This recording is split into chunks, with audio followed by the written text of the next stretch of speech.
This is Your Morning Basket, where we help you bring truth, goodness, and beauty to your homeschool day.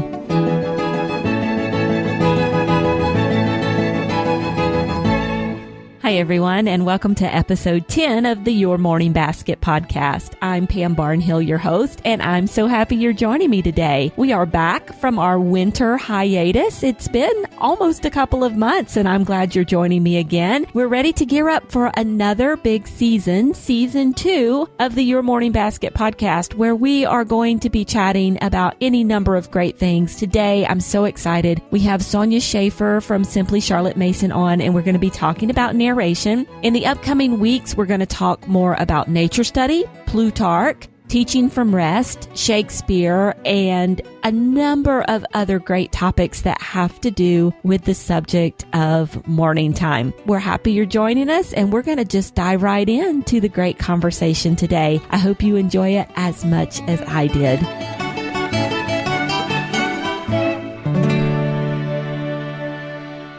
Sonya Shafer is a mom of 4 and a veteran homeschooler, as well as a speaker and a writer. She has spent years learning about and practicing Charlotte Mason style education, and now she passes on what she has learned to others through the many resources at her website, Simply Charlotte Mason.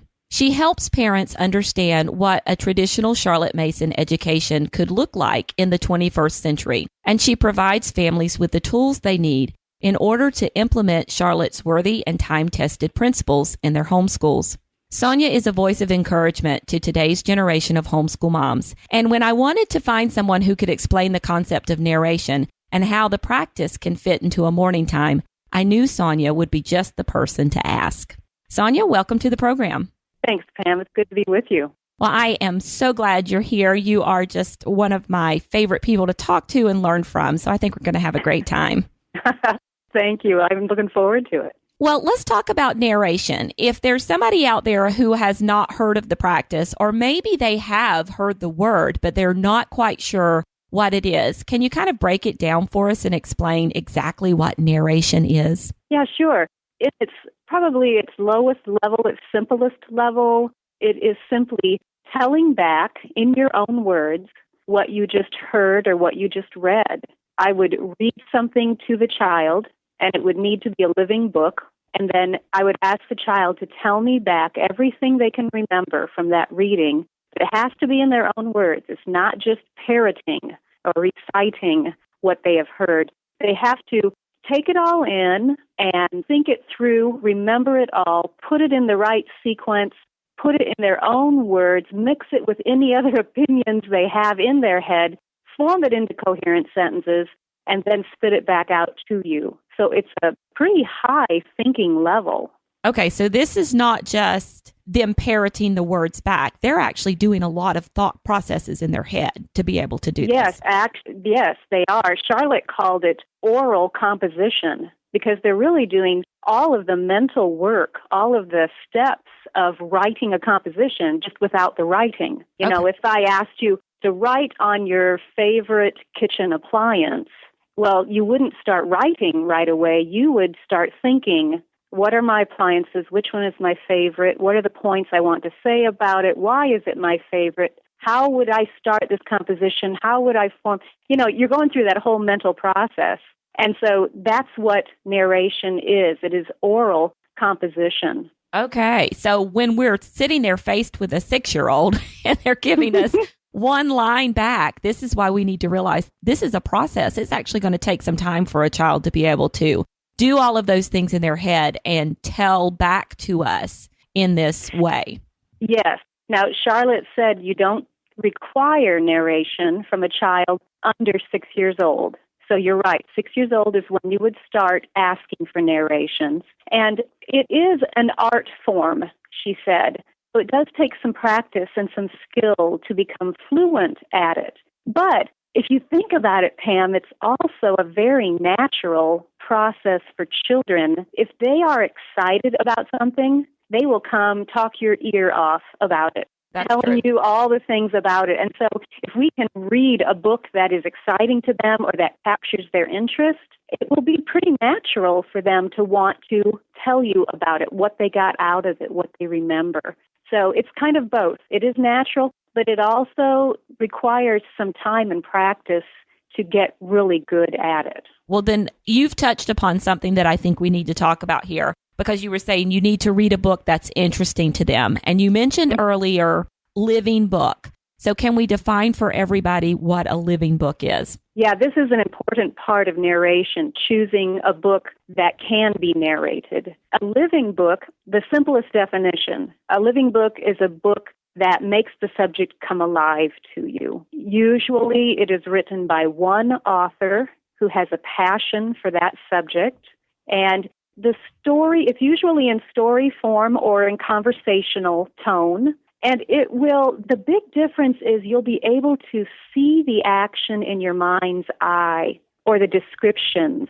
It will fire the imagination that way. And usually it also will touch the emotions so that the child will grab a hold of it and make it their own. And then it will be much easier to, I call it, replay the movie in their mind's eye. Mm-hmm.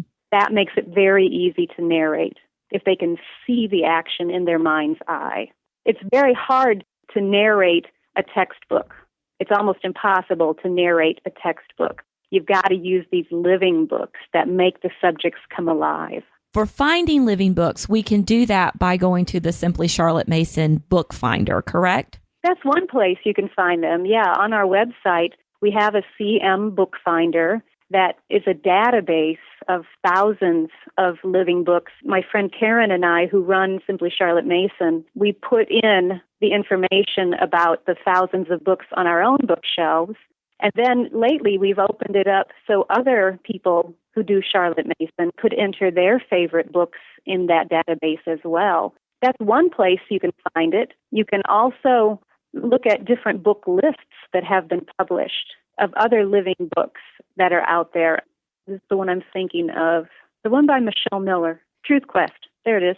Okay. Truth Quest, she has just lots of living book lists that will help you find good living book. The All Through the Ages book has just tons of living books in there, listed in chronological order. So there's just all kinds of resources available to help you find a living book. Yeah, because I think that's going to be one of the questions as people get started with this process, and they might come up against, well, okay, so let's troubleshoot this. Let's say I sat down and I read a passage to my child, and I know that I'm supposed to keep these passages short in the beginning, no matter what the age of the child, as they're learning to narrate. Right, correct. Because, no child, whatever their age, is really going to be able to orally narrate an entire chapter the first time, unless they're just super excited about what you're reading. Oh, we got lucky. If I sit down with my child and I read, let's say, a paragraph to them, and they come back at me with a one-sentence answer, how do I begin troubleshooting this? Is it the child? Is it the book? How do I know where to start? Yeah, that's a good question. I would start by asking myself, is this a true living book? Make sure I've got a good living book. And can I visualize what's happening in my mind's eye as I'm reading it? If so, then let's keep trying with it. Now, another thing that I would ask myself is the portion too long? If it's only a paragraph, then probably the answer is going to be no. I would also ask myself, was the child paying attention, or was she distracted by something? Was the baby crying in the other room or in this room? Was the phone ringing? Was her brother over there playing with Legos and it was distracting her attention? Anything like that, because if you're going to read a passage one time and require a narration immediately after that one reading, that child has to be paying full attention. Mm-hmm. So I would ask myself, was she being distracted by anything?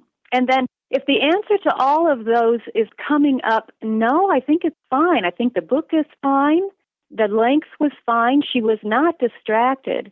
Then I would need to remind myself of a technique that Charlotte used often with the kids, and I would probably use this next time we read from the book. There are actually about 4 or 5 steps you go through to have a good narration lesson. The first step, obviously, is choosing a good book, the good living book.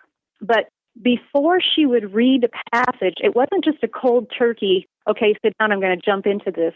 We would first, if we had read from that book previously, we would first review, where are we in the book? What happened last time? Oh, yeah, that's where we're picking up the story. Okay, now we're ready. Now we've got our context set.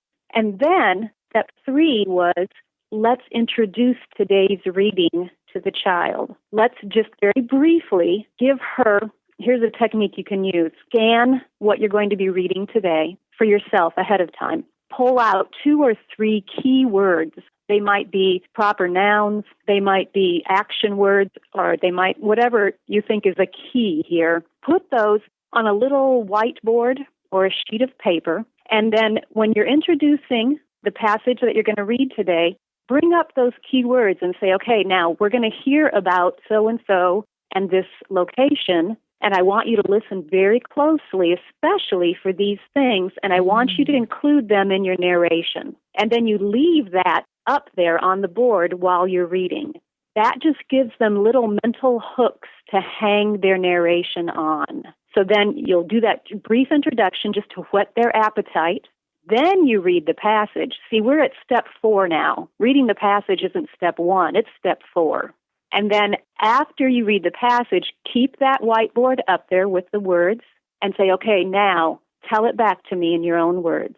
Those steps, if you go through all 5 steps, I think that will make your narration lesson much more successful and go much more smoothly.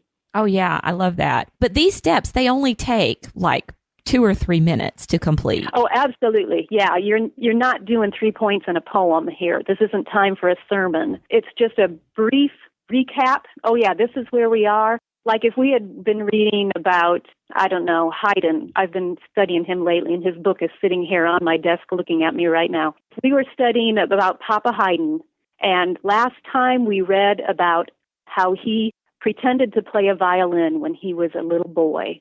That's how much he just loved music. So we would say, okay, last time, oh yeah, we read about Papa Haydn and how he was pretending to play the violin. What do you remember about that? And we're not looking for a full-blown, big detailed narration at this point, just enough to make a connection. Charlotte likened this step to pulling the rope out of the well so you can tie the next section of rope onto it, so that when we're done, the whole story of Haydn will be connected, not just individual little snippets. Does that make sense? Yeah, because this is one of the things that comes up as I'm reading through something with my children and we're trying to practice this narration technique, is I feel like we're having to read in such teeny tiny chunks. Mm-hmm. And so it's frustrating to me as somebody who would sit down and read like a whole chapter at one time or 2 chapters or something, that we're losing the story in these little chunks. So I'm liking this a lot. Well, good. And again, like you said, this is not taking up the entire time. It would only take a couple of minutes to say, okay, last time Papa Haydn playing the violin, what do you remember? It'll take her about 1 minute or less to tell you what she remembers about that. All right, this time we're going to read about what happens next to Haydn and how he goes into this choir. And here are the key words I want you to listen for carefully. We're going to find out what happens to Haydn next. Now we read. Then we have her narrate back. And then we look at the clock, because we don't want our history or music history lesson here that we're doing to take more than 15 or 20 minutes total for a child of 6. And so when we get to that point where she has given us the narration, we look at the clock. Do we have time to keep going? Yes, we do. So then we read the next paragraph. And we don't have to go through those previous steps again, because she just narrated. She knows where we are. We're on the same section of rope for our well here. We're still going. It would just be if we read another day that we would want to come back and review. Does that make sense too? Yeah, that does. That does make sense. Okay.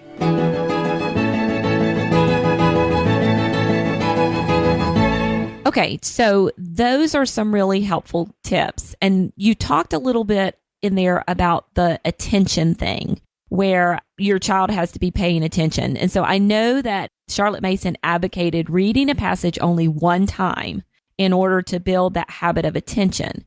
So what do I do when I'm faced with a child who either tells me I don't know or they give me this really subpar narration? Let's say I get through that first Haydn paragraph with them and the narration is just like, oh my goodness, were you here? Were you listening? Did you everything else is right. Maybe we've even narrated well on another day and you read that one chapter and they've got, I don't know, when you ask for a narration. I mean, there's part of me, I know that Charlotte Mason said, don't read it again. What do you do when you feel like you just failed at this? Do you? Well, if you have those key words up, that is going to help a lot because that will give her hooks to hang her narration on. If she is just not paying attention, that she was just dawdling or she was looking out the window or whatever, then what I try to do is apply a natural consequence in that instance where I say, okay, we need to keep moving. We need to go on to something else. So we're going to set this aside. We're going to go do something else as entirely opposite to it as we can. Use a different part of the brain. Okay, stop for just a second and tell me if I need to go do something opposite of narration, what should I go do at this point? Okay. We've been using the listen to mom read and narrate. We've been working with words. We've been sitting in a chair. We've been dealing with sentences and literature. So now let's go do something else. We could go do math for a little bit, use number part of the brain.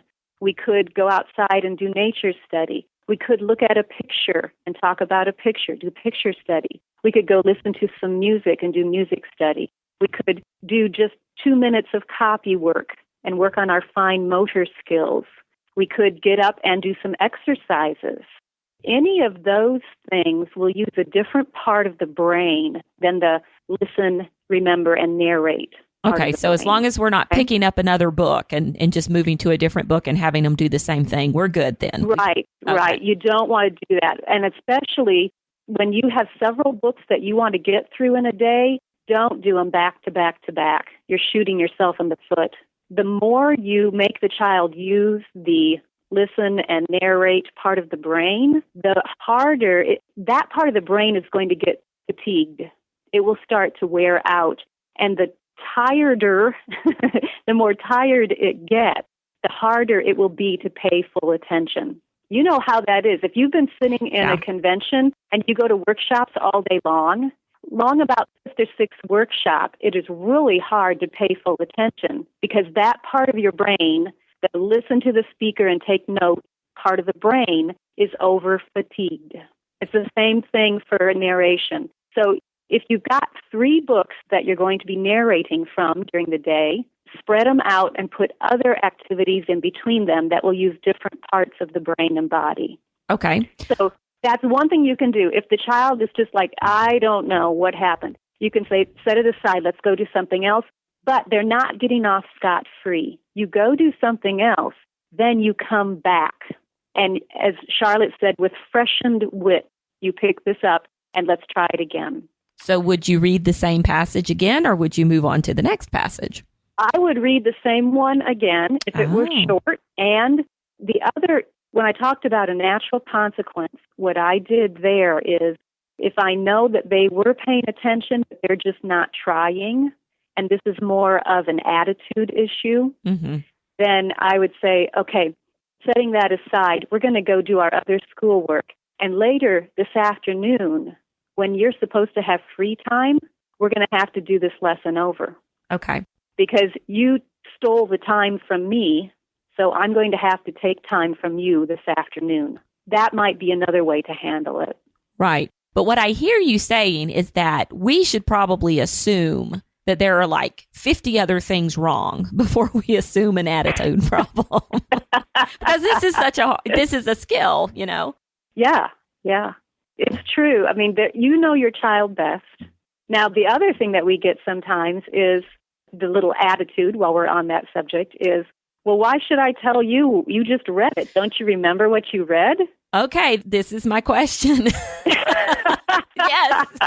So, yeah, I hear that from people, too, that, you know, kids will feel like they're being quizzed or put on the spot. So how do you explain kind of the concept of what you're trying to do, especially with an older child? Let's say, you know, I have a fifth grader or sixth grader, and I've just discovered Charlotte Mason, and I've kind of, I want to do this and I want to do it right, but we've never done this before. And that's how they feel. And, with a child that age, I personally feel like you need to offer some kind of explanation.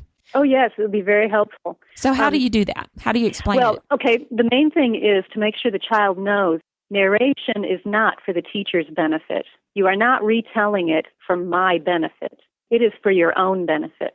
This is a powerful tool that you can use to educate yourself for the rest of your life. This is a tool that I am trying to learn how to use better myself so that I can continue to learn. And this is a tool that you can use if you can read something once with full attention and put it in your own words and tell it back to me, you know it. Charlotte called that the act of knowing. So it's a tool for you to cement it in your own mind and to help you remember it long term. That's how I would explain it to the child. And I'm not going to sit here and ask you questions so that you remember only the little bits that you think I'm going to ask. That's not true education for yourself.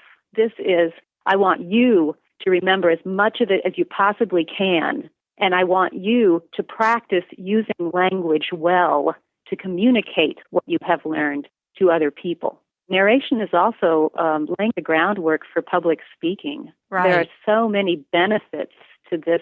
It seems simple, and yet it is a very deep tool that our students can use and that we can use. Good grief. People of all ages can use this.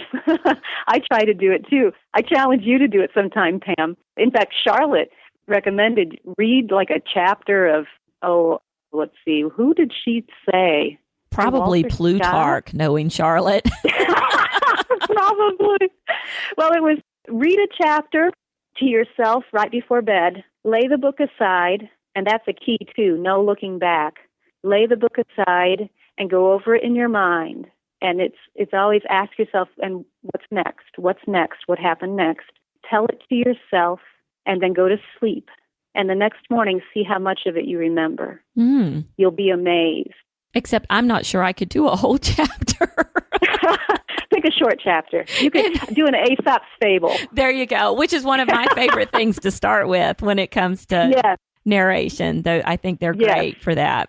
They are, because they're so short, yet you can see them in your mind's eye, and it is an entire story in just a paragraph or two. So they're a great place to start. Well, and I think it's important for the child that they see that you're not some kind of adversary in this process, that you are, you're teaching them a skill like any other, like you would teach them long division and then ask them to practice long division problems. The same thing with narration. You're teaching them a skill.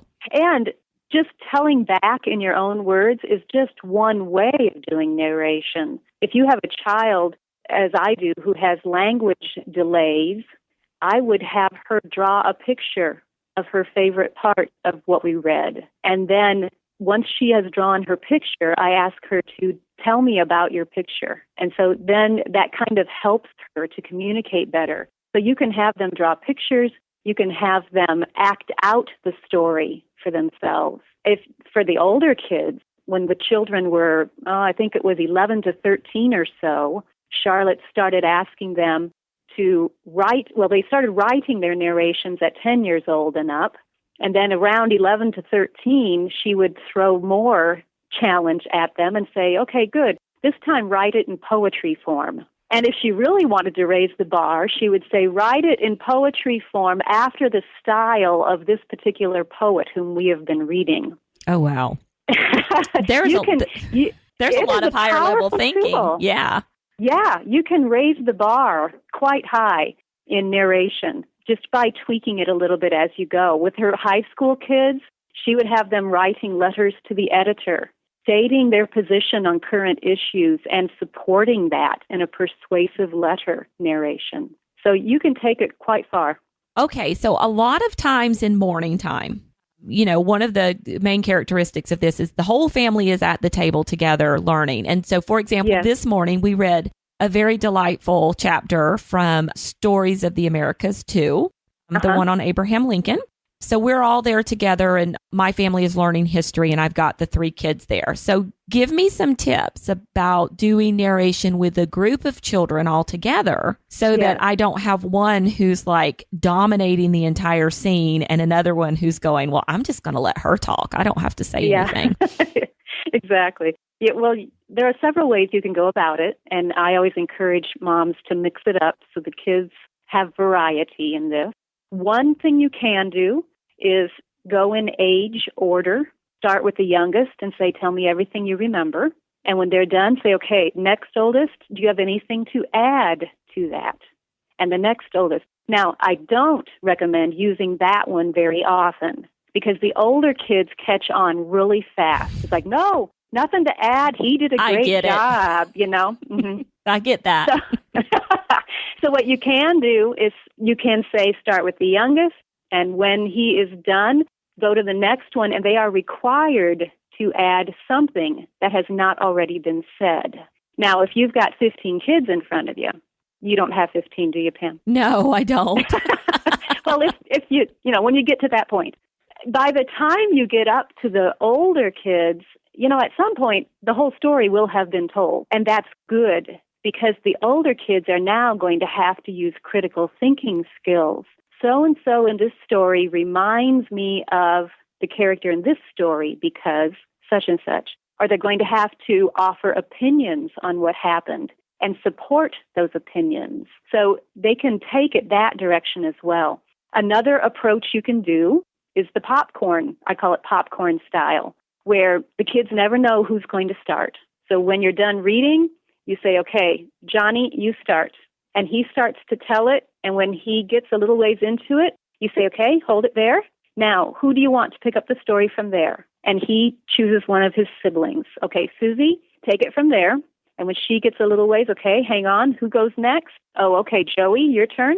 And you can just do it popcorn style, going through the kids that way. That's some of the ways you can do it. If you have an older child who's older than 10 and has already had the foundation of oral narration laid and is comfortable with it, then you could dismiss that child to go in another room and write his narration while you deal with just the younger ones here. And maybe they're going to draw a picture today and tell you about their pictures.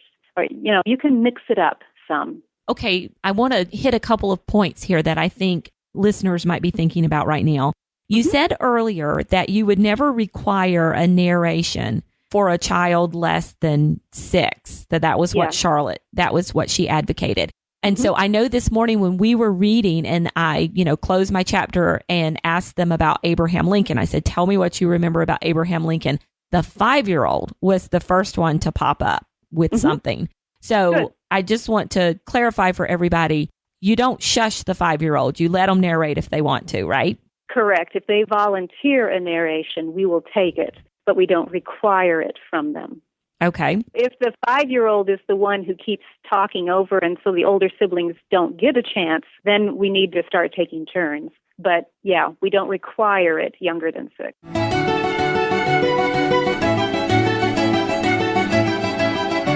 And then what do you do with a child who's been doing narration for a number of years? And you're talking about all of this wonderful higher level thinking stuff going on in narration. So if I have a child who's been doing it, they're 6, 7, 8 years old now, and they know they've got the retelling, kind of summarizing, giving lots of details, but they still haven't gone past that kind of, I'm sure you're familiar with Bloom's taxonomy, that kind of comprehension stage into any deeper thought. Is there do you worry about that, or do you do something to try to get them to make deeper connections? Yeah, what you can do, let me back up for just a second and talk about in most composition programs, which Charlotte didn't use a program, she used narration instead, but most programs emphasize covering 4 types of composition: the narrative, the descriptive, the expository, and the persuasive. And Charlotte was able to get the child to give her all 4 types of narrations, and simply in how she asked for those narrations. And it was spread out over the years. All right. So your 1st through 3rd grade focused mainly on the narrative form. Tell me the story. retell the story. And that's where you start. That's the simplest form. But then once you got to 4th through 6th grade, Charlotte would keep the narrative plate spinning, but she would also bring in another possibility, and that would be the descriptive. So if the passage lent itself well to a descriptive type of narration, then she would ask for that. It might be, okay, Joey, applying it to us today, Joey, you retell me the story. Tell me what happened. That's right. Now, Susie is in 4th through 6th grade. Susie, describe to me what such and such looked like in that passage that we read. So we're helping her learn to find her feet in this descriptive style. Or if you're reading a geography book, describe to me, Charlotte would do things like, if you were entering Rome through such and such a gate, what would it look like? What would you see? So those types of questions, they're still wide open narration questions. It's not, there's only one short answer to it, or there's a yes or no answer. That's what we want to shun. We want to leave it open for them, but she is guiding them into what type of narration she wants from them. So 1st through 3rd was narrative. 4th through 6th, we added in some descriptive narrations. 7th through 9th, we can add in some expository narrations. So it might be explain how such and such work. We've been reading about a beehive. Explain to me how a beehive works, and let them practice using expository narration. And then in 10th through 12th grade, she added in some of these persuasive ones. So-and-so in this book, compare him to a so-and-so in this other book. Which one's character is more in line with Scripture? And prove that. Cite references and examples from our readings that would prove your point. So she was framing the type of narration she wanted, but it was still a wide open question. Okay. So she worked up to answer your question, short form, she worked up to it in stages, little by little, as the child gained more experience with narrations. Okay, that's awesome, because I never knew there were all those different kinds of narration. So that's it's great. Pretty cool. Yeah, if you go through, I think it's the back of volume 3 of her writings.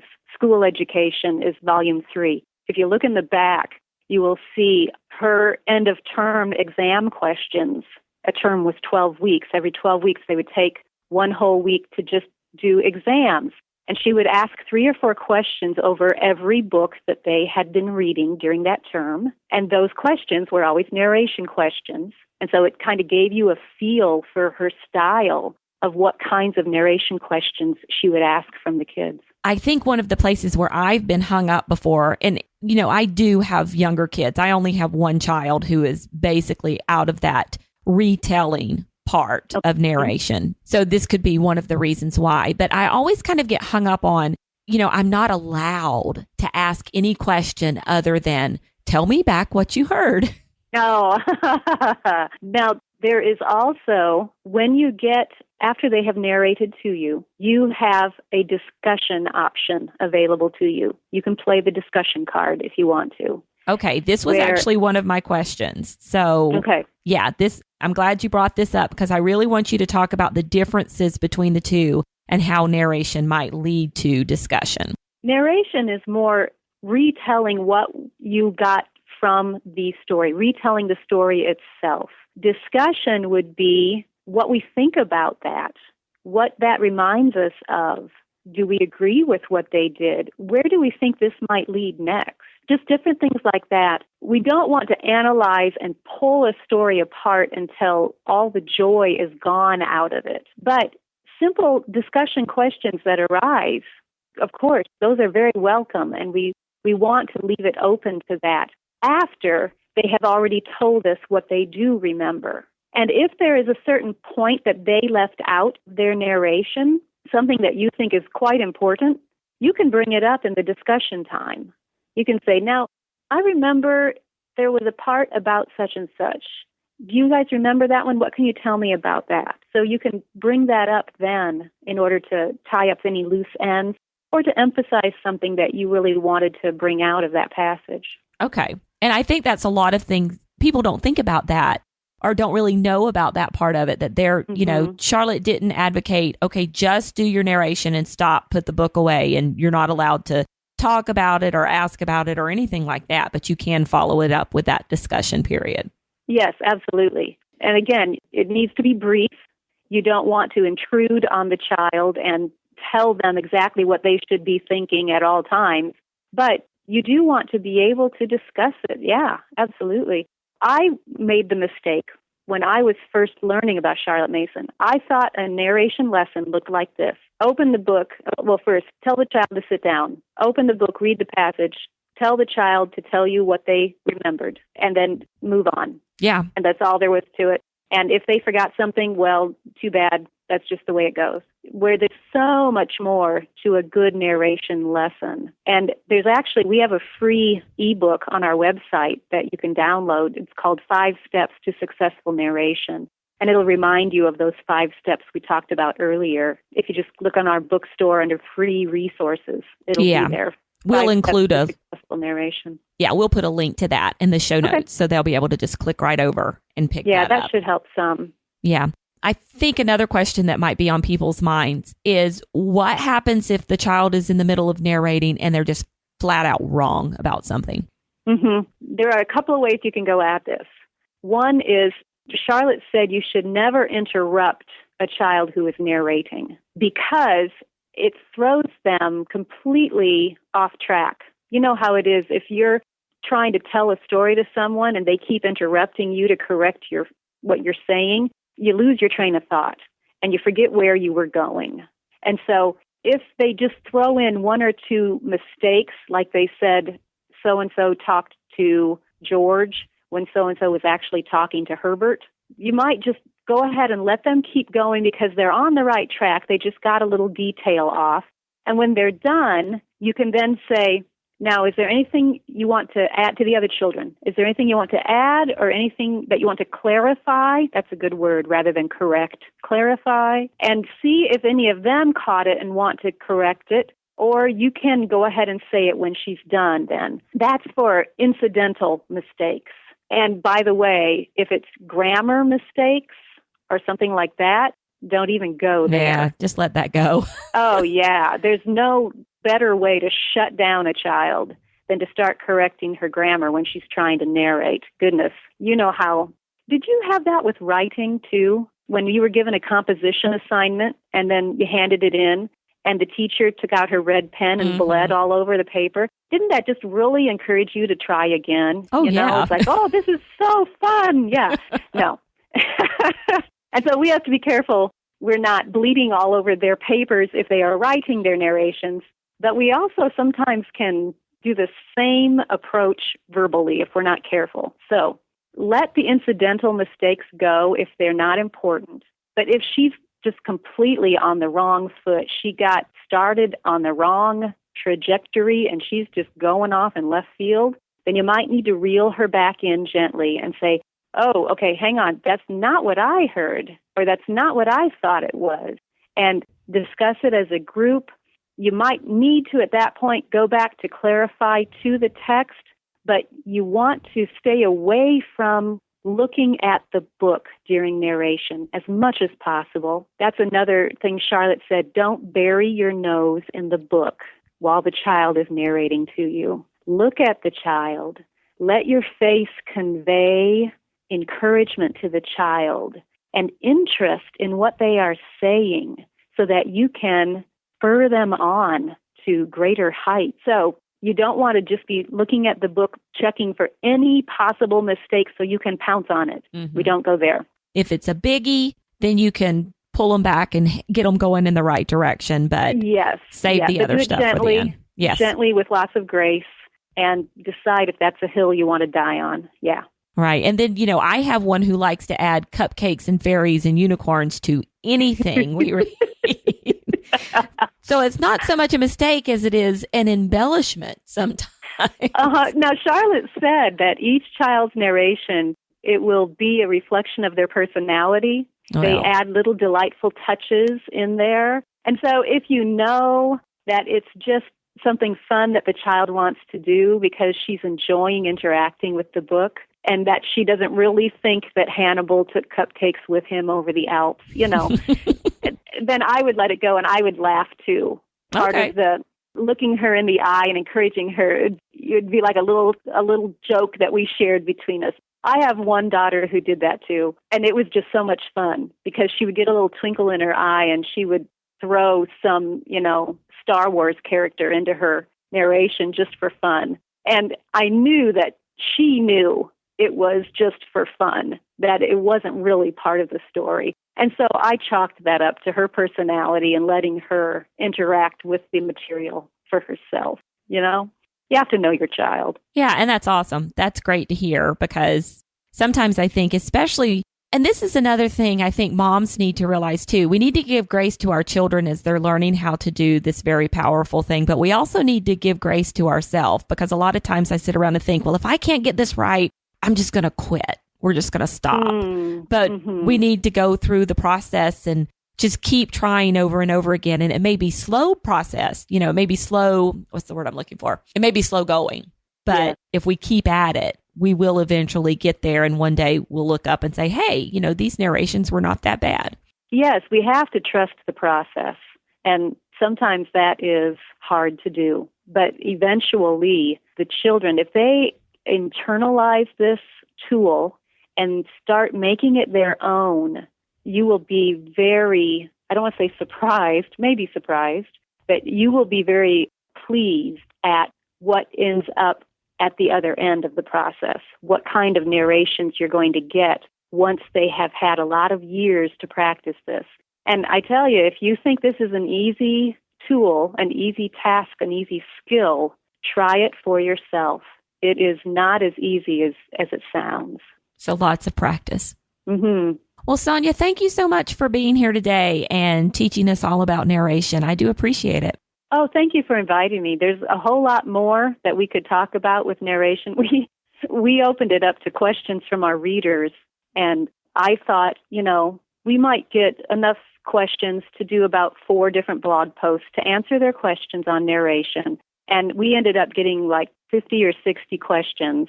And so we've answered all of those, and that is on our blog as well, a Q&A for narration that might be helpful to some people. How to get started, all the way up to how do you handle this in high school and how do you raise the bar on it. So hopefully that will encourage a lot of moms to use this powerful tool for themselves as well as for their children. Right, and that's Narration, Your Questions Answered. And that's a book they can get in your store. I have it. I actually own it. And we have a mom at our co-op who is doing narration with a group of children each week, and she owns a copy of it. And that's what she's using as her guide. So it's an awesome guide, and we'll link to it in the show notes as well. The book is available, but we also have just the blog posts. Oh, wow. Up there in our archive. Now, the book has a little bit of extra information besides what is on the blog posts. But if you aren't able to grab the whole book right now, then at least read the blog posts, and that will get you headed in the right direction. Well, we'll find both of those. We'll find the blog post so people can take a look, and then we'll also link the book for people who want the ease of use to just download the whole thing and go with it. So right, yeah. They can download it all in one place, and that has a few extra chapters and some extra things in it that are not in the blog archive. All right. Well, thanks so much. I appreciate it. Thank you. Okay, for your basket bonus today, in addition to some of the wonderful resources that are available over at Simply Charlotte Mason to help you get started with narration, we've also got for you a little downloadable bookmark of narration ideas. So you can print this out, put it in your book, and as you're reading along at the end of the chapter or the end of the paragraph each day, you can kind of look to this narration bookmark for some ideas to get you started with your narration. And we've put this together in conjunction with Miss Jimmy Langley, who is a good friend of ours and who has used the Charlotte Mason method for a number of years. So be sure to head on over to the show notes for this episode. That would be edsnapshots.com/YMB10 to download your basket bonus and check out all the great links that Sonya talked about in the show today. And that's it for episode 10. We would be most happy for you to head on over to iTunes if you like this episode, and be sure to leave us a rating or review over there. And I just want to say thank you to everybody who's already taken the time to do so. We'll be back in a couple of weeks with our next episode. And until then, continue seeking truth, goodness, and beauty in your homeschool day.